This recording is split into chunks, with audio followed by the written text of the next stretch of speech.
क्या आपको लगता है कि स्टमरिंग सिर्फ आपका माइंड या ब्रेन की प्रॉब्लम है?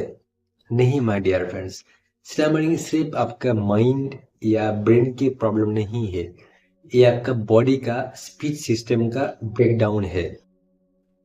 आज मैं आपको इसी वीडियो के माध्यम में बोलूंगा कि स्टमरिंग के वक्त कैसे आपका बॉडी के अंदर चेंजेस होता है। For your better understanding about stammering, so let's understand this video step by step. So hello my dear friends, मेरा नाम सुमन Bhowmik and I am a stammering coach and spiritual healer, and I am just here to help you to overcome your stammering problems. So let's understand this video step by step. देखिए my dear friends, आपको शायद लगता होगा कि speaking सिर्फ आपका simple task है, लेकिन in reality in our body mind and brain system speaking is not a easy task, it's a complex task. So let's understand step by step. देखिए, जो भी हम स्पीकिंग करते हैं ना, इसलिए हमारा 4 मेजर सिस्टम्स इन्वॉल्व है। नंबर 1 है ब्रेन, नंबर 2 है ब्रीदिंग पैटर्न, नंबर 3 है वोकल कॉर्ड या वॉइस बॉक्स, नंबर 4 है हमारा लिप्स, जॉ मसल्स या फेशियल मसल्स। देखिए, first of all let's understand about the brain.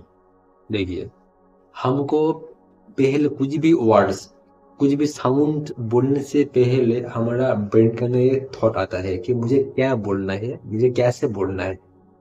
मान लीजिए वो थॉट आपका ब्रेन में आ गया, वो है आपका फर्स्ट स्टेप। ओके, नाउ जैसे ही आपका ब्रेन के अंदर थॉट आ गया, तो ब्रेन बहुत सारे नर्व्स के थ्रू सिग्नल भेजता है हमारा speech muscles, voice box and breathing system के ऊपर कि भाई आपको ऐसे मूवमेंट करना है। नेक्स्ट है हमारा ब्रीदिंग सिस्टम।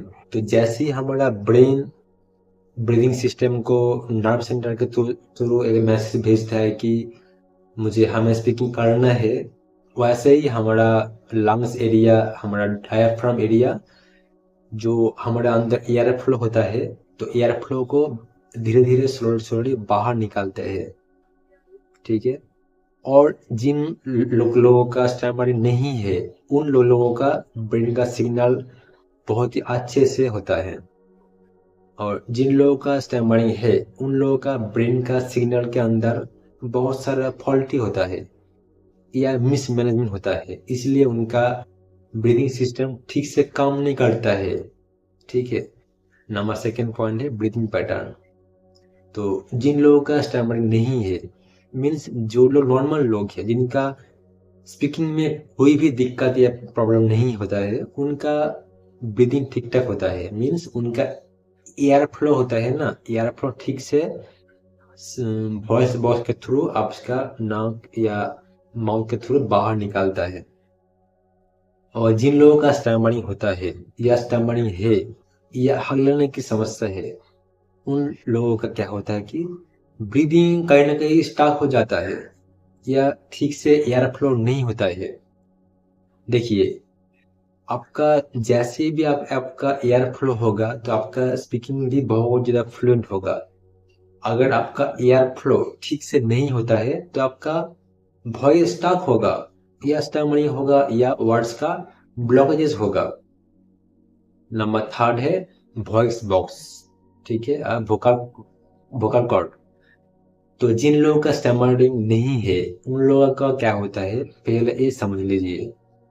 तो उन लोगों का वॉइस बॉक्स का अंदर या वॉइस बॉक्स का जो मसल्स है, उसका अंदर इजीली मूवमेंट होता है। ठीक है, open out, in open, in open, open out, ये आपका ठीक से होता है। इसलिए उन लोगों का ब्रीदिंग का जो एयर फ्लो है, वो वहाँ पे स्टक नहीं होता है।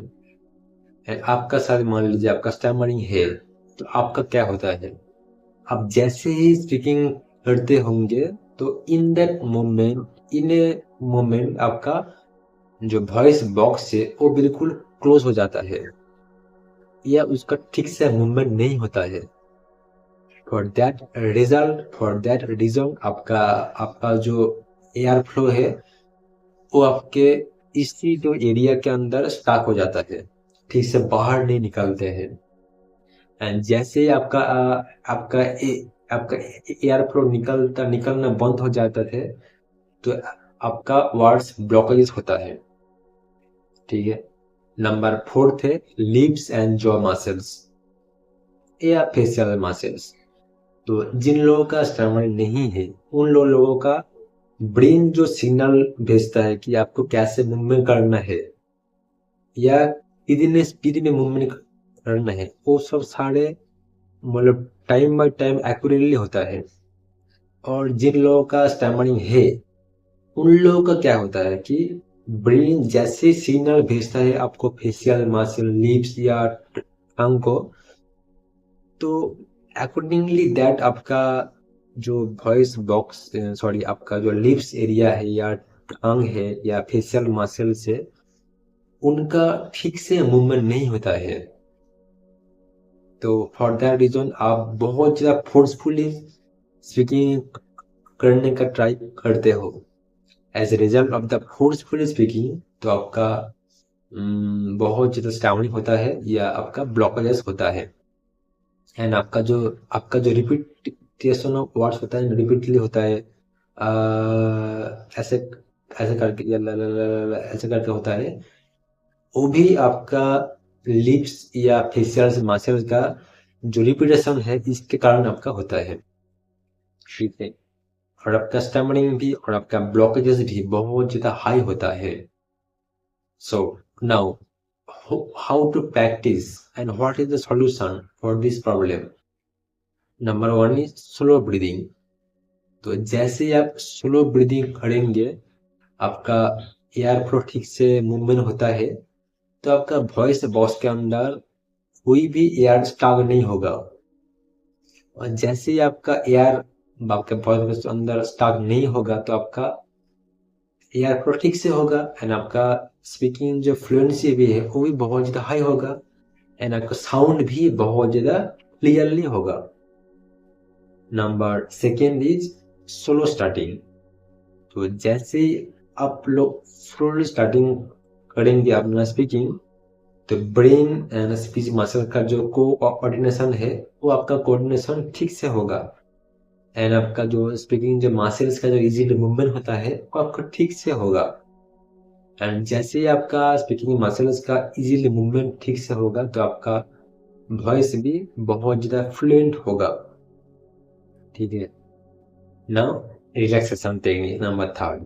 देखिए माय डियर फ्रेंड्स, हमें हमेशा माइंड में रखना है कि हमारा बॉडी एंड माइंड को हमेशा काम एंड रिलैक्स स्टेट में रखना है। एंड जैसे ही हमारा बॉडी एंड माइंड हमेशा काम एंड रिलैक्स स्टेट में होगा तो हमारा स्पीकिंग फ्लुएंसी बहुत ज़्यादा हाई होगा।